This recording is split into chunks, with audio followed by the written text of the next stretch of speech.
It's always a great pleasure being my guest on the Marketplace. Welcome back.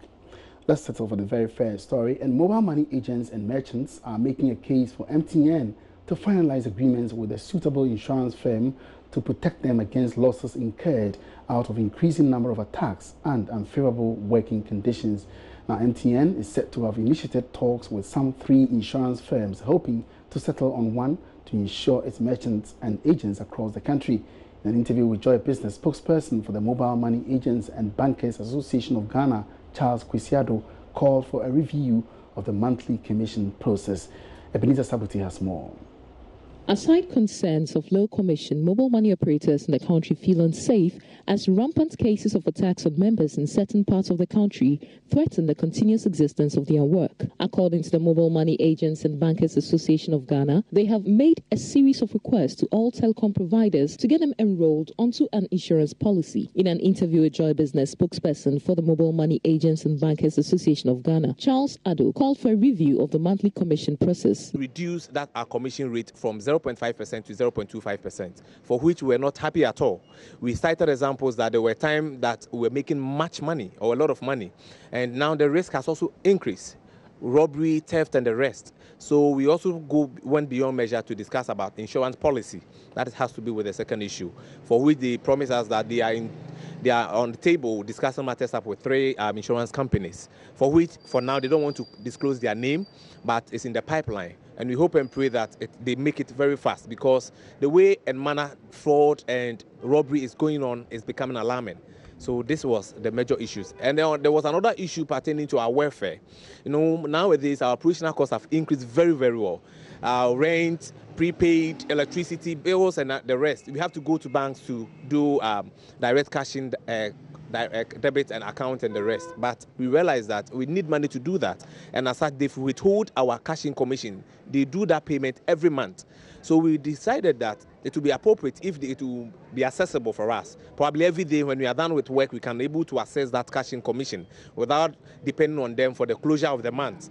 They are, however, calling on all other stakeholders in the country to support the move to get agents insured. Martin Adams is the Deputy Public Relations Officer of the association. The issue here is we are calling all merchants all over Ghana to come and join the common umbrella, that is ABAC and MAC, Mobile Money Association of Ghana and Agents Banking Association.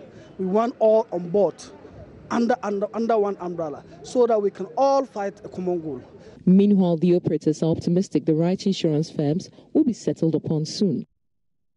Let's turn to Agric now. And cocoa farmers are asking government to reconsider its decision to stay the producer price of cocoa for the 2019 crop season.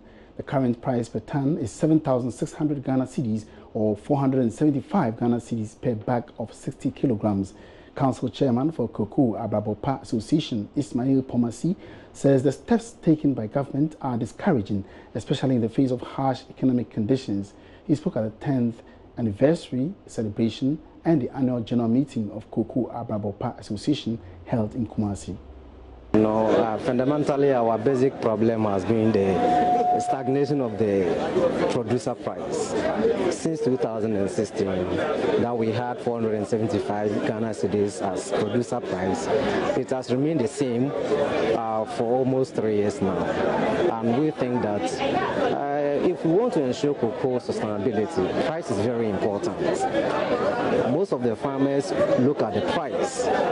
We look at the enthusiasm that we want to actually, have in order to do the proper cocoa production. And the price has been a basic challenge for most cocoa farmers in Ghana. So we just made an appeal to Cocoa Board, through Cocoa Board to government, that though they have explained the factors that actually led to the stagnation of the price, which we still think that, yes, it's true that at the international market, the price has been falling. But we just made an appeal to government that there should be something. We have to do something around it, because we cannot continue to rely on the international market.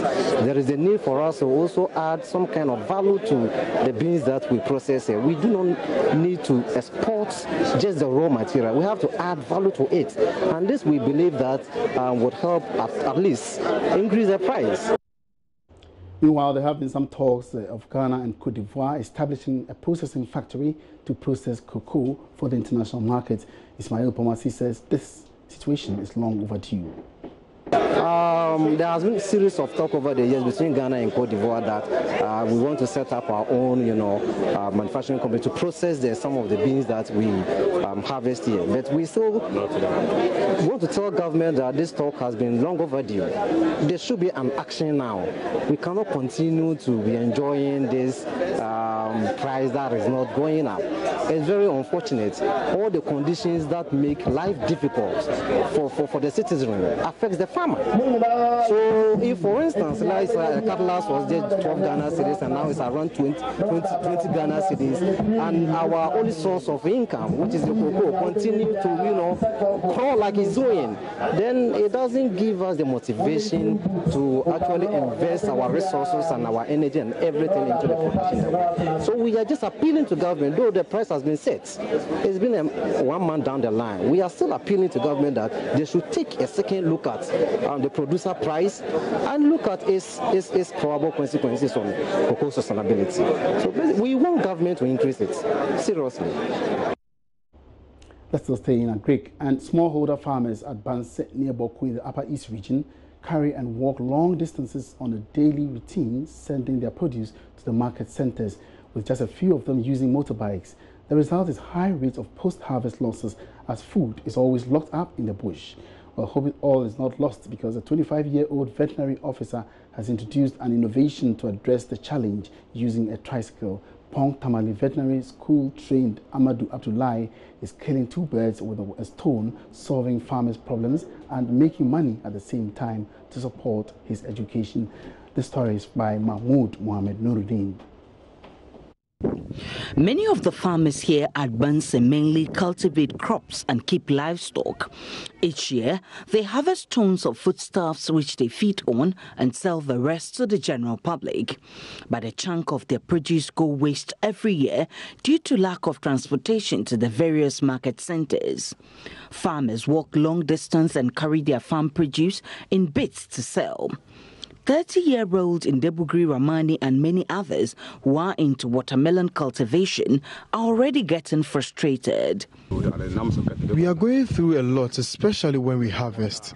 Vehicles aren't willing to come here. We also have challenges with the kind of chemicals to apply, and this has affected our produce. Ramani harvests at least 200 tricycles full of watermelon per season.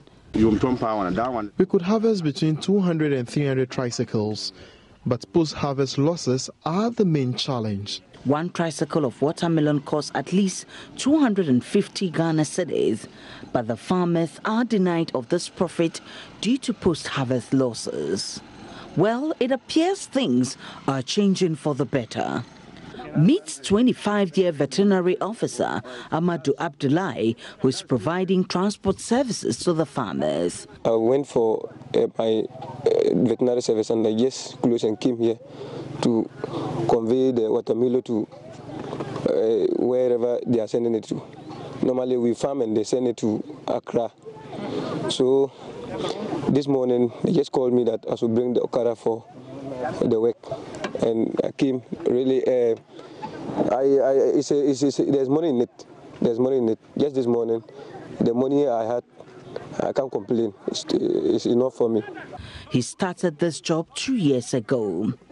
Abdullahi has just completed Pong Veterinary College in the northern region and currently doing his national service in the Binduri district, but that does not discourage him from making extra money. The services he provides for the farmers earns him enough for a living. Almost 2 years now I started it. I started it almost 2 years now. And what motivated me is that the work, when you are there, you need not to ask for somebody for money, or you go down, especially now there are so many armed robbery around. So if you engage in it, you wouldn't think of going to armed robbery or stealing something to end up in prison. No. Mahmoud Mohamed Nuruddin's report for JoyNews. And back here in Accra, the Prince of Wales, Prince Charles, has encouraged Commonwealth organizations to engage the youth to explore their potential. Speaking at the Young Entrepreneur Forum in Accra, he said there is the need for young people to venture into entrepreneurial skills to make a change in their lives. So many ways in which the Commonwealth can draw on its unparalleled store of talent and professional expertise and sheer diversity of experience to find solutions to the enormous challenges we face and seize the opportunities from which we can all benefit. An astonishing 60% of the Commonwealth's 2 billion citizens are now under the age of 30. The potential, therefore, is immense, but so are the risks, especially from unemployment and alienation. We therefore need to empower young people through personal development programs, skills training, and assistance with business enterprise development. In all of this lies tremendous opportunity for the people of this continent. Every young person in Ghana, just as in the United Kingdom, has the potential to make a difference in their communities and to their country. Helping young people to unlock their potential is something to which I know you are committed, Mr. President. In the United Kingdom, I set up my Prince's Trust some 42 years ago, and since then it has helped nearly 1 million young people to get into jobs, education, and training, or to start their own enterprise, and to create brighter futures for themselves and those around them. Now, through Prince's Trust International, we are taking the experience and expertise that my trust has built up since 1976, and with local partners are helping to change young lives in other parts of the world. I'm therefore delighted to be able to announce that Prince's Trust International is now looking to bring their programs to Africa for the first time, starting here in Ghana. It will, I hope, offer a further connection between our countries and some small way, at least, whereby we can contribute to your priority, Mr. President, of fueling youth employment and diversified economic growth. Your Excellencies, ladies and gentlemen, it is clear to me that the Commonwealth remains as vital today as it has ever been. It brings us together, building bridges between our governments and our people, and offering the practical means. And that was the Prince of Wales, Prince Charles. Now, Ghana will be hosting an exclusive roadshow and bidding round highlighting licensing and investment opportunities to global operators and investors at this year's Africa Oil Week conference. The event, taking place in Cape Town, South Africa, is bringing together major players in the oil and gas sector.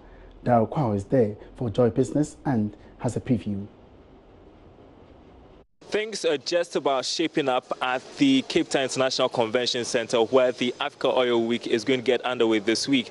This week, we expect the Deputy Minister of Energy, Mohamed Amin Adam, to host a roadshow and bidding round for Ghana's oil blocks, the 6 oil blocks. Remember that last month, President Akufo-Addo launched our first licensing round. Blocks 2, 3, and 4 open for bidding, and then Deepwater Blocks 5 and 6 are up for direct negotiations. Also this week, we expect the PricewaterhouseCoopers to release an important report on Africa's oil and gas sector, highlighting the opportunities and challenges of the oil sector here in Africa. And the CEO of Ghana Infrastructure Fund, that is Solomon Asamoah, is expected to be part of a live panel which will discuss the funding models for Africa's energy sector, talk about mergers and acquisitions and funding strategies. There's going to be plenty happening this week here at Cape Town. My name is Darryl Kwao, and I'll be bringing you all the news. In oil and gas, petroleum revenue projection in the 2019 budget is expected to witness significant jump relative to what was proposed in 2018. This is because the benchmark price for crude oil sales will go up as a result of the increase in prices on the world market. But will this increase necessarily impact or be necessary to impact government finances? Now, Ishmael Jokumine, an energy expert, joins me for some further analysis. Good afternoon, Ishmael. Welcome to the market, please.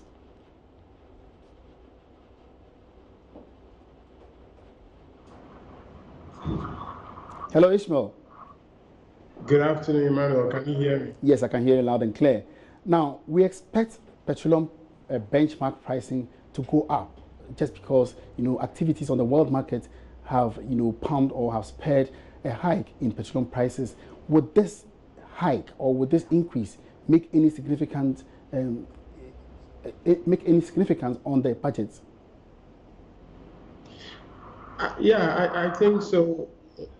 If you look at the current world market price, even today is around $72. So whichever formula we use, we most likely going to have a benchmark price which is going to be significantly higher than what was used last year.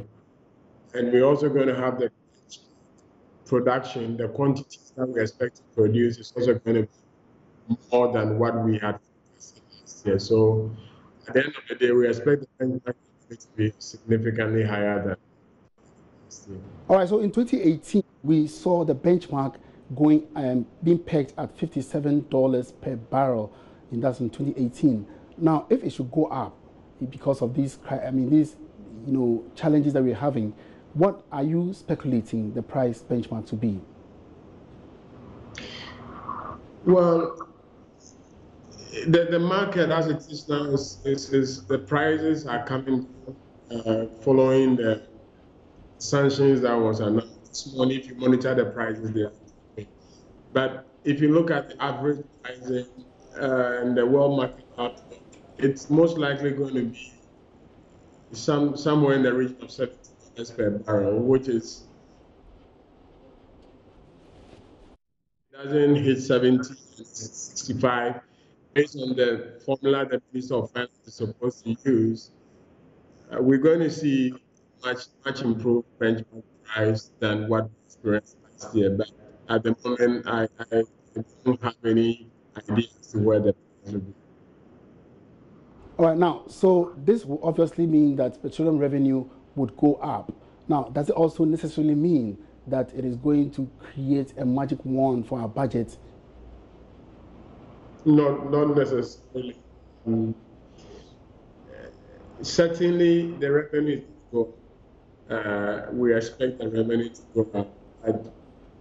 I am not too sure it's one to borrow your words.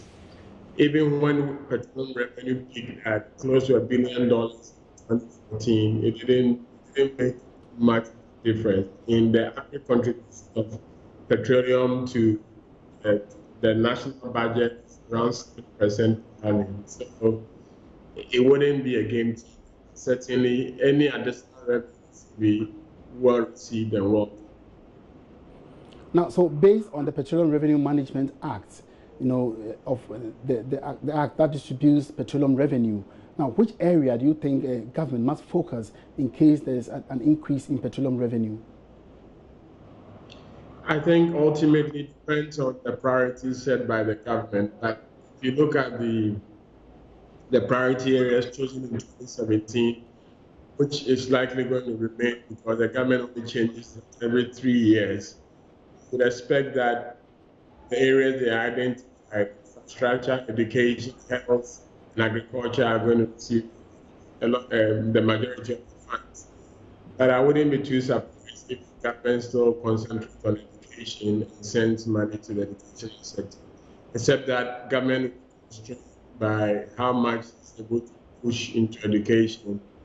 They can, if it's just subsidizing fees, then they can't do more than 30%. But if they're going to push it into educational infrastructure, and the government can do as much as it wants. But yet the priority areas wouldn't change because they will only change next year. Once they are selected, they have to be enforced for 6 years that the minister chooses. All right, so bright prospects for the upstream sector. What about the downstream, especially when we are also a net importer of petroleum products? I don't expect much to change on the downstream. If prices continue to go up, the currency that stabilize, we're going to continue to experience these increases that we are seeing. But if the city stabilizes and then we have prices either staying the same or declining, then we're likely to see some reflection. But otherwise, I don't expect much to change, even with global prices appreciating. Now, would it necessarily impact the petroleum holding funds at the Bank of Ghana? Say that again. Now, would the increase in revenue necessarily have an impact on the petroleum holding funds kept by the Bank of Ghana? Exactly, in the sense that what goes into those funds is the function of how much we realize. Once we determine the benchmark revenue, AGMPC, and then we also send money to annual budget funding account. Okay. Whatever is left is split between the Heritage Fund and Stabilization Fund. So if we have more money, means that the allocations are going to go up. And it will be the contribution of the funds in 2020, less 2019 or 2018, in terms of the accumulated funds. It will be how much we earn on those funds will be determined by where the money is invested. All right, many thanks for your thoughts. Ishmael Jukumini is an energy expert. Now, away from that, President of the Ghana Bankers Association, Alhassan Adani, has admitted that the private sector must take the challenge of paying for the cost of the current bailout in the banking sector. According to him, bailout is a shared responsibility, but notes the private sector must take full responsibility or even bigger. His comment follows some arguments by sections of the public that government should step in to bail out struggling financial institutions, especially the local banks. In an interview after the recent Joy Business Financial Services Forum, Alhassan Adani believes the private sector must be made accountable.